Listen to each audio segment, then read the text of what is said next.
Time for another board game review, and this time we have the game Tak, a beautiful game. This was sent to me by Greater Than Games, and is designed by James Ernest and Patrick Rothfuss. From the pages of the epic fantasy series The Kingkiller Chronicle comes the timeless and unassumingly brilliant strategy game Tak, created by James Ernest and Patrick Rothfuss. Tak is a beautiful game with simple rules and deep strategy. Two players take turns either adding one of their pieces to the board or moving a piece or a stack under their control. The goal is simple: make a road of your color connecting opposite sides of the board.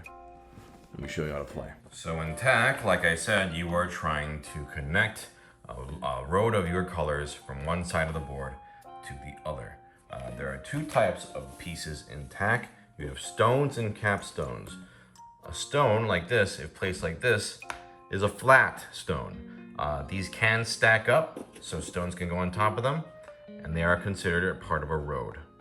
Standing stones like this are a wall. They are good for blocking and cannot be stacked upon. However, this is the capstone. The capstone do count as part of a road, but they can't have another piece stacked on top. These stones right here, they're good for blocking, but they don't count as part of a road. However, a capstone can flatten a standing stone. Now, the game can be played on different size boards. They provide you with a 3x3 with different sides, a 4x4. It can even be played on a 6x6, 8x8, which are not included, but you can. I mean, the chess or checkerboard does 8x8, I guess. And depending on the board size, you start with a number of stones. I'm showing you a 5x5 because in this one you use 21 stones and you use the capstones, which I personally think is the most fun. 3x3 and 4x4, you don't use these. Now, at the start of the game, each player places one of their opponent's stones first. So, just for sake of example, just put them like that. Then, you are trying to connect a road. Now, spaces on the board are considered connected only by orthogonal straight edges, not diagonal. The object is to build a string across the board. So, if I did something, obviously this would be a win. Or if I did this, orthogonal, that's also a win. It can even be the other way, doesn't matter. That's also a win. This is not a win because it's going diagonal. Same thing with this. That is not a win.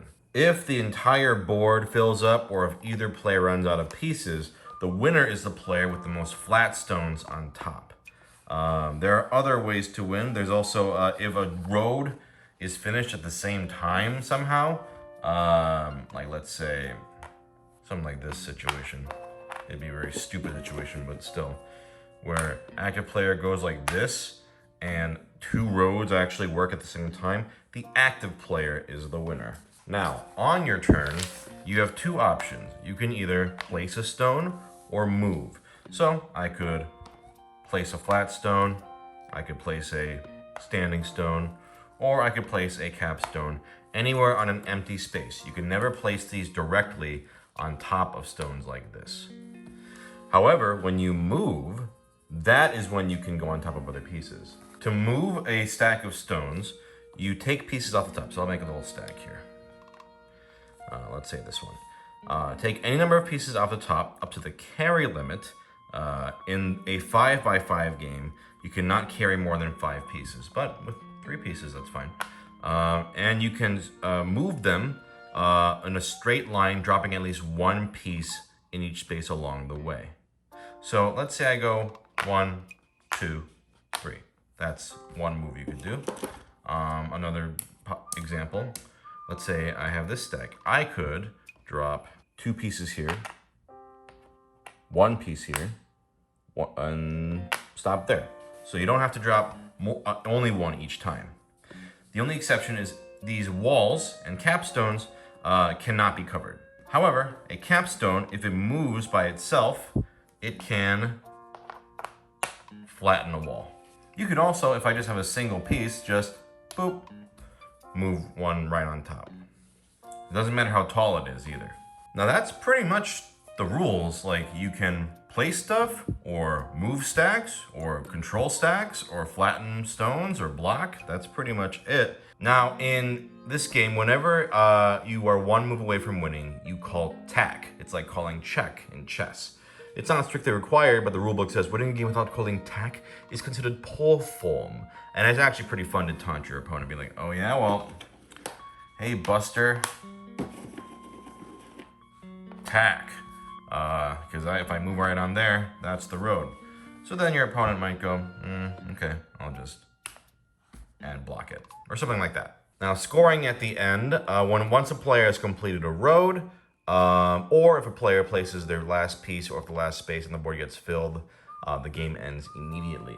Your score for winning is equal to the size of the board, plus the number of pieces that remain unplayed in your reserve. So, for example, in a 4x4 game, if you win the game with 4 unplayed pieces, that would be 20 points. 16 points for the board size, and 4 points for the number of pieces you have left. Yeah, there are some scoring variants included, but otherwise, that's pretty much it.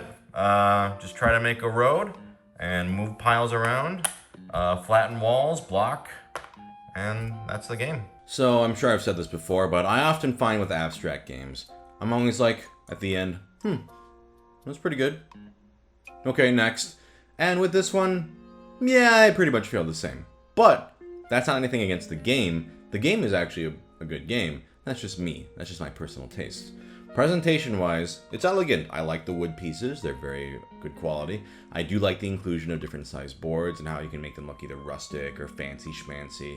I have not read the books that this game is from. I have no idea what the context is. But I always admire when there is actual care put into making a game like this where it's from fiction, a good design that also looks good. I personally think this game is most interesting when that capstone is in play. I'm kind of surprised it's only involved in the 5x5 board and onward, considering you only get 3 boards and the other 2 don't use it. I get that it's like, balancing or whatever, but it's a fun mechanic, flattening those walls that I personally would just want to do 5x5 matches all the time. There are some fun ideas in here, like my favorite being, dropping the pieces Mancala style, like grab this pile and boop, boop, boop. Seizing control of towers by being the top piece is fun. I was impressed at how the game opens up in possibilities as you start to think in different dimensions. There's a lot of potential for trickery and smart moves here, which I enjoy. Saying tack to warn your opponent is also a very fun chess-like taunt. I love that it's included in the rules. Or, oh, are you dignified? Are you rapscallion? Or whatever. I appreciate the simplicity of learning for this game, and the constant variability of how the board can change from just a single move of a tower. It's great. It's solid. If you like thinky but accessible abstract games, this one is a good choice. And if you're a fan of the books, I think it's a no-brainer.